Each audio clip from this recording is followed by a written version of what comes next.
คือสิสะดวกคือกว่าเก่าแล้วโอเคโดยเนาะเอาก็ว่าสิใครอยู่เพราะว่าเมื่อก่อนผัดจุดหนักนี่ก็คือห้องน้ำเนาะ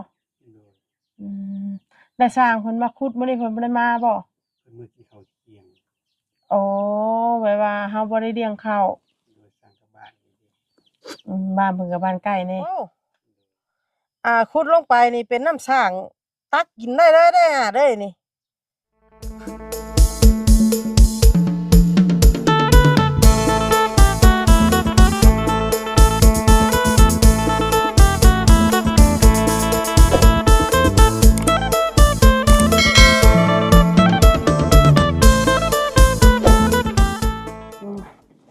เปิดภาพมามื้อนี้พี่น้องเนาะอยู่บ้านอันนั้นบ้านเพิ่นกับเปื่อยบ่ค้ำพี่น้องนะก่อนอื่นก็ทักทายสบายดีสวัสดีพ่อแม่พี่น้องปะดุงกันเบิดสุขคนเด้อเนาะพบพ่อกับสิแก้วมื้อนี้ก็บ่ได้พ้อกันแต่โดนๆพี่น้องเอ้ยหลายมื้อหลายวันได้ประมาณ 4-5 มื้อวันแล้วบ่จักเนาะเพราะว่าสแก้วก็บ่ได้ออกมาถ่ายคลิปช่วงนี้ก็ยังเวียกยังงานแน่เนาะโดยมามื้อนี้คือแล้วเหาะเพื่อนเพิ่นเนาะดินดอนก็คือเห็นอ่าส่วนไปเพิ่นแล้วเนาะจังใดก็เข้าไปคุยกับไอ้อาจเพิ่นก่อนเนาะพี่น้องเอ้ยโดยอ้าตึเป็นยังไงมื้อนี้มากับลูกชายละสบายดีโดยนั่งเฝ้ารถเด้อเนาะมาตอนแดดๆพี่น้องเอ้ยมาวันนี้แล้วส่วนจนเบิดบาดนี้เนาะบอกจากตรงนี้ไปอยู่พุ่นบาดนี้ไอ้อาจเฮ็ดแล้วบาดนี้มาบ่ได้มาแต่โดนบ่ได้มาแต่หึงอยู่ดีแปลกหูแปลกตาเบิดบาดนี้เนาะหัวก็แล้วเรียบร้อยโอ้โหสบายดีเด้ออาจเด้อโดยจะว่าดื่มกันได้จ้ะ มานี่ทั่วจนแล้วเนาะจังได้กินข้าวกินน้ำแล้วบ่กำอย่างนี้เอาของฝากเด้อของอยู่ของกินโดยตะฮ้อนดีมื้อเนาะเอ้าฝนสิตกบ่แม่นบ่ยันว่าฝนสิตกได้เอาเฮ็ดบ่ย่านอยู่บ่เฮ็ดปวกมันก็เฒ่าแล้วเอาดูเฒ่าแล้วเฮ็ดปวกเฒ่าแล้วจังได้มาล่ะ ง่ายอยู่ไปหาเฮ็ดไอ้อยู่ก็พอได้กินบ่ได้ขายเนาะบ่ได้ขายคือหมู่บ่ได้แต่กินแบบว่าบัดหมู่ปลายผัดคือได้หมู่ใหญ่หั้นนะว่าถ้าไปแล้วได้พอได้แกงบาดนึงจังได๋ฟ้าฝนตกดีอยู่บ่ทางนี้มันตกคือค่อยมื้อเช้านี่มื้อเช้านี้ตกคือค่อยอืมคือว่าสิเฮ็ดอยู่บนมือจะได้แล้วก็ได้คือว่าตกเดียวเช้าโอ้ตกทางเจ้าคือเนาะทำท่าสิลิ้นนะ ไอ้คือฝนสิดินนี่เด้แล้วมิดจะม้อยบ่เดี๋ยวก็มาหายไปใช่ถ้าทางเอ้ยเพิ่นไปทางใดนอนพักผ่อนเป็นทางใดเพิ่นเป็นพยาธินะเป็นเนียมเป็นกันเลยไข้แน่ล่ะบ่ว่าไข้คือบ่ไข้ว่าบ่ไข้คือไข้นะเอ้าเป็นอะไรบางมือก็ไข้บางมือก็บางมื้อก็บางมื้อก็ไข้บางมื้อบ่ไข้อืมมันก็เฮาก็บอกบ่ถูกนี่เนาะเอาบัดว่ากินยาอยู่เบิดแล้วกินยาอยู่ยาหมอกินยาได้จักมื้อจำบ่ได้อืม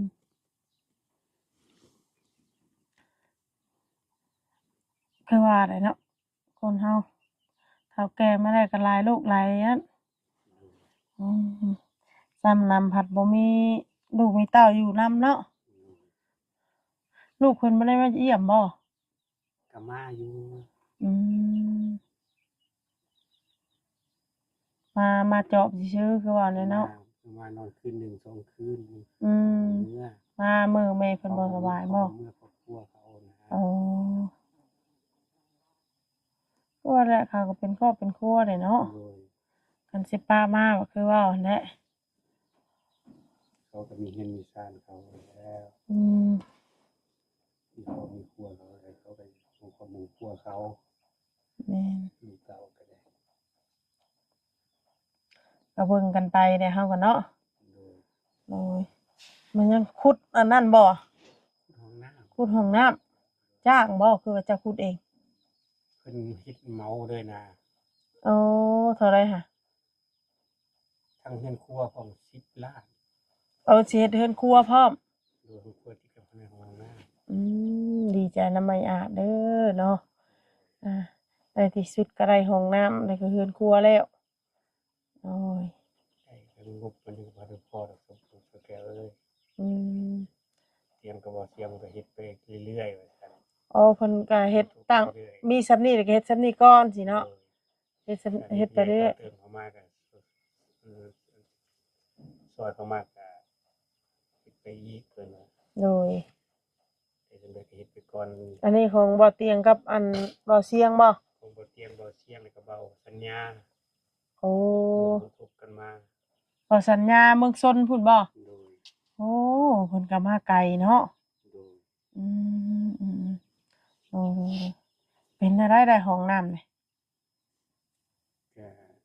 คือสิสะดวกขึ้นกว่าเก่าแล้วโอเค โดยเนาะเอาก็ว่าสิใครอยู่เพราะว่าเมื่อก่อนผัดจุดหนักนี่ก็คือห้องน้ำเนาะ โดย อืมได้สร้างเพิ่นมาขุดมื้อนี้เพิ่นบ่ได้มาบ่ เพิ่นมื้อกินข้าวเที่ยง โอ้ไว้ว่าเฮาบ่ได้เลี้ยงข้าว โดยสร้างกับบ้านนี่เด้ บ้านเพิ่นก็บ้านใกล้นี่ โดย อืมโอ้ท่อนี่ท่านได้เอามาบ่ ยัง อืมแต่ว่าเพิ่นสิไว้ว่าขุดแล้วแหละเพิ่นมาเลยให้เขาเอาลงให้เลยสิเนาะ โดย อืม ก็เบิ่งว่ารถเคนมาบ่คันรถเคนมาก็สุขดีไปคันรถเคนบ่มาก็นี่หามาใส่คือเก่า โอเคได้ยันตั้งแต่บางทีมาบ่ฮอดเนาะ ขี่รถน้อยนี่ ฟังเบิ่งคันว่าบางทีเพิ่นนั่นมากอะเพิ่นเอาเข้าก็มี เคนมานี่ก็สุขดีไปก็ได้ยกลงไปเลยว่าสร้างเพิ่นก็ต้องการทอง อันนั้นได้จังแม่นแล้วนี่ เพิ่นก็เรียกแต่ซ่อมว่าซั่นได้ซ่อม โอ้ นิดหน่อย แล้วเพิ่นขุดแต่เฮิงบ่ได้นี่ มื้อเช้านี่ มื้อเช้านี้ เพิ่นใส่4ท่ออีก ป๊าดเริ่มมื้อเช้านี่คือว่าแท้ ยาวเลย อืม คนเดียวเลยนะ เฮ็ดคนเดียวบ่ได้มีสอง บ่ โอ้โอ้กับช่วงนี้ดินมันก็อ่อนนี่เนาะดินก็อ่อนนี่เป็นนายามฝนแน่มันก็สำบายพวกขุดหั้นนะถ้ายามแล้งนี่ห่วย จะบ่สบายมีทั้งดินแห้ง บ่อื ดิน ม ทรายดินดากดินแห้งแล้วก็ดินดากอีกบัดนี้ เออคิดว่าดินทรายลงเลยทรายแต่เทิงเนาะ ทรายแล้วก็แห้ทรายแล้วก็ดากทรายก็ดินเหลืองนี่ เอ ดิน อ เหลืองสีน้ำตาลนี่แล้วก็หินแห้บัดนี้หินแห้แล้วก็มีดินดากบัดนี้เนี่ยคือ โอ้พี่น้อง น้ำก็วันนี้ มีเทิงน้ำนะบ่ เลย อืมคือว่าเนี่ยมันยามฝนเนาะ เลย ยามฝนมันก็ต้องเทิงน้ำไว้ถ้าว่าเป็นยามฤดูแล้งน่ะสิว่าอยู่พี่น้องเนาะอืมเอาอันว่าอันดินบล็อกน่ะมันอันนั้นโพดบ่แคมทางโพดบ่ บ่แม่นตอนนั้นน้ำมันขังน้ำมันอัง เออ น้ำมันอังมันจุ่มมันแช่น้ำก็เลยเอาขึ้นมา แบบอันว่ามันอยู่รูปโพดเนาะ เลยมันเป็นบวกอยู่ในนั้นคนทุกน้ำมันอัง เป็นตะลุก เออ น้ำมันอังเลยคนขึ้นมาพี่ พอดีเจ้ากับอันว่าพอดีเด้อเพิ่นเห็นห้องน้ำใกล้เนาะ จังหวะจังหวะ พอดีเลยเออเจ้าคนเดียวบ่ ก็มีน้องนุ่งคนมาคนซอย อืมคิดว่าคนเดียวป้าโตคือมาเก่งแท้สิเนาะคือว่าเนาะก็ถ้าเพิ่นมาเฮ็ดเฮือนครัวนี่ก็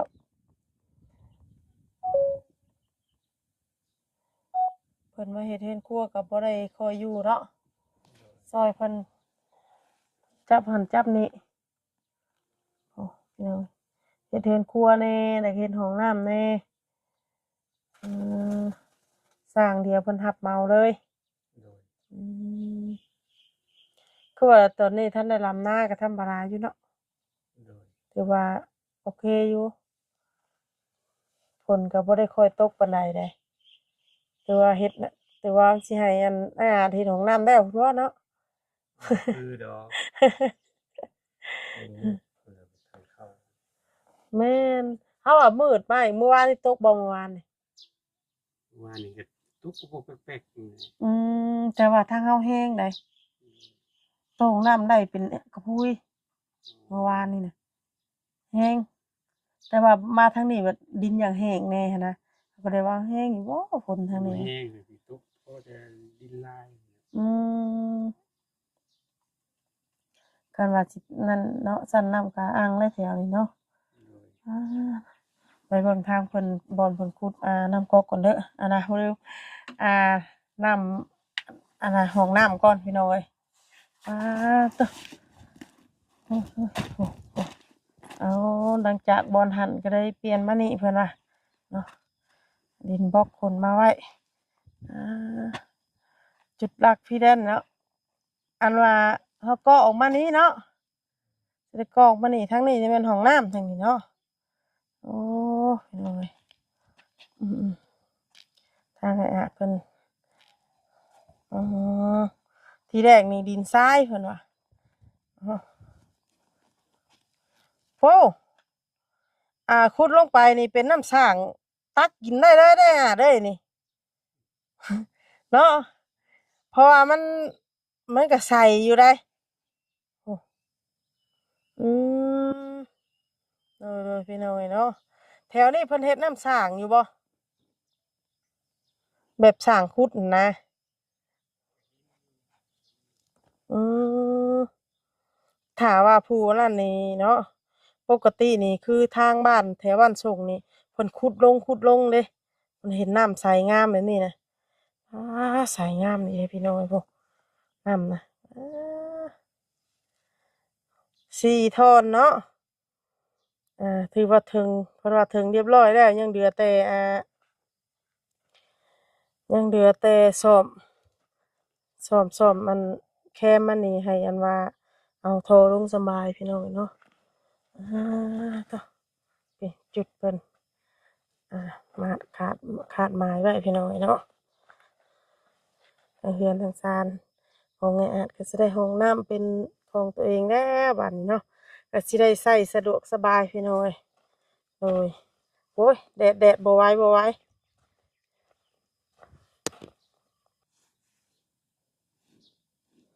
ปกตินี่เฮาทั่งนี่มันสิถึงน้ำไวบ่30 30 เมตรบ่นี่ โดย อ๋อแต่อันนี่คือถึงไวแท้ซะ อันนั้นเรียกว่างัดแปลว่าน้ำฝนมา คือใสงามเนาะ ดินดินน้ำ เออถ้าว่าถ้าว่าเฮ็ดน้ำเป็นน้ำกินน่ะคักอยู่เนาะ โดย คักอยู่ได้เพราะว่า เพราะว่าสร้างตัวนี้สร้างนี่มันก็แห้งนะเรียกเป็ โอ้ น6ท่อหรือไง อืม 6ท่อหรือ5ท่อ อันเพิ่นขุดนั่นเด้ อันนี้ อืม พอฝนตกมาก็จะค่อยมีน้ำ ถ้าฝนบ่ตกแล้วบ่มี โดย อืม 6ท่อนหรือว่า5ท่อนอันนี้ใส่3-4ท่อนหนึงสิถึงน้ำ แล้วสุดท้ายจังไว้ว่าน้ำดินน้ำฝนมา ยันแม่นอยู่ยันน้ำฝนเนาะคันว่าทางนาเพิ่นฮอด6 ทนยังแห้งอยู่ตะฮ้อนเอาเฮ็ดปวกเอ้ยเพิ่นบ่ได้ออกบ่เฮ็ดปวกแถวนี้ บ่ได้ไปซั่นเด้อน่ะเจ้าเจ้า ยันว่าออกไปหาแถวดอนนี่ โอ้ยบ่ทันเพิ่นดอก อ้างเทื่อเป็นของเฮาก็มีได้ มันสิมีอยู่สักกับเจ้า อ้างเทื่อเพิ่นไปหาบ่เห็นเฮาไปบ่ได้วะโอ้ แต่ได้ดวงไฟดวงมันเด้อเนาะมา เทื่อดวงเฮาบัดมานบัดนี้เฮาไป วีไปขี่เหยียบเฮ็ดคือเขาว่าเด้อเนาะ แม่น เทื่อดวงเฮาดีวะอืม โดยก็ดีใจน้ำเพิ่นอยู่พี่น้อยเนาะที่ว่าสิได้ห้องน้ำพอได้ใช้แล้วเพราะว่าช่วงนี้ก็เป็นยามฝนมันก็ไปยากแน่เนาะอืมไปยากไป แล้ว อัน ก็อ้อม นี้ อยู่ให้อยู่นาแล้วไปในเที่ยงนึงก็อ้อมไว้แล้ว อืมโอ้ยช่วงนี้มีคนมาให้ เพิ่น มา ว่า นะ ดอนนั้นบ่ได้แม่นดอนแดนแถวๆป่าเขาไม่กุกเป้าน้อยๆเลย อันนั้นได้เออ ทางนั้นไปกับหวยกับเป็นทุ่งนาคนเลย ฉันบ่ บ่แม่นว่าเป็นป่าทึบเลยได้บ่ได้แม่นได้ เอาเฮาก็เดียวเป็นป่าอันยันว่าป่าโคกอะไรเนี่ย บ่ได้อันนี้ก็มันบังในแคมป์หวยซื่อได้ อื แคมป์ ม หวยสองฝั่งคือพาความมันคณะคน มันก็ฮกเพราะว่าเป็นห้วยเนาะ โดยแคมป์หวยน้อยน้อยอันความมัน คิดว่าอัน บ่ได้เป็นป่าทึบได้บ่แม่น มเพราะเราจะบ่ไปหาเฮ็ดหรอก เนาะแต่ว่าไปหาเฮ็ดโอ้ยเรา ไปหาเพิ่นไปทางพูนเพิ่นไปพูน อืม ไป ทางพุ่นคือสิร้อนใหญ่อยู่เนาะ ดอนใหญ่ทางพูน คือว่าแล้วจะบ่เฮาบ่ได้เคยมาอยู่เฮิงเนาะ โดย เฮาผัดไปทางใดบ่ยันลง แต่คันซิโนยังบ่เคยเข้า ไปนำเพิ่นก็ย่างบ่ทันเพิ่น เอาว่าเรื่องจริงบ่ได้อันนี้เว้าชีวิตจริงบ่ได้ แม่น คันไปนำเพิ่นก็ย่างบ่ทันเพิ่น ย่างนี่คันสมมุติว่าให้ย่างเขาฮอดซิโนนี่ย่างฮอดบ่ ย่างฮอดอยู่แต่ย่างช้า โอ้ต้องคอยย่างไป โดย แปลว่ามันลอยลงสิบ่ แม่น อืม ก้าวขานี่มันสิสั่นเข้าไปเรื่อย เออเราต้องพยายามแบบว่าคันย่างก็ย่างใกล้ๆเนาะ โดย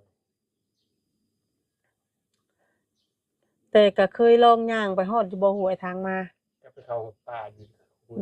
หากแต่ว่าค่อยย่างไป โดย อืมค่อยย่างไปค่อยย่างมาถ้าว่าย่างถ้าว่าห่วยตอนเช้ามาเล่นออกกำลังกายเป็นหยัง อืม เนาะไปสักหน่อยไปฮอดสิได้สิยาบ่ฮอดใจซ้ำเพิ่นไปป้าเฮ็ดแนวใดเนาะ แม่น ห้าบัดย่างบ่หัน มีหลายคนถามว่าดำนาได้บ่ อืม ดำได้อยู่ดำนานะแต่ว่า อืม มันสิทันหมู่อะมันบ่ทัน เออ มีเป็นปลายคนเป็นทวง อืม เดือนเขา อันชาวนานี่บ่ถาม ก็ YouTube นี่แหละครับ โอ้ มีหลายช่อง ห่างๆให้รำเอาจริงๆให้รำไม่ดีนี่สิได้อยู่บ่ ดำได้อยู่แต่มันซ่า โอ้ซ่าก็ยามันใครก็บ่ได้ดำเนาะ โอ้บัดนี้คนอื่นเข้าไปเบิดเลยเด้บัดนี้ เออแต่ว่าถ้าลูกก้านี่สิอาจสิโอเคอยู่เนาะ จังว่า เพราะว่าเฮากำเลยดำนี่ยังว่าเฮาได้ถอยหลังเนาะคันว่ารุกนี่ยังว่าเฮาได้นั่งไปหั้นนะ จังว่าอยู่ ก็สิบ่ไหวปานใดหักแต่ว่าก็ใครอยู่คันแถวนำบ่ใกล้จ้างใครอยู่เนาะเพิ่นเคยจ้างอยู่บ่แถวนำบ่ใกล้นี่ จ้างอยู่ อืมโอ้ก็คือเว้าได้อาจเพิ่นหาก็มาได้ 2-3 เดือนเนาะแต่ยามหน้าเพิ่นบ่ได้มาอืมโดยพี่น้อยคือว่าแหละเนาะไปทางใดเฮาก็ยากแน่สภาพเฮามันก็บ่เก่งแฮงเนาะผู้จ้างเพิ่นก็บ่อยากจ้างปานใด แม่น ก็บ่ตีเพิ่นจ้างเพิ่นก็อยากได้เอาไว้ คือในเรื่องงานละเอียด แม่น จุดงามเฮาสิบ่เป็น โอ้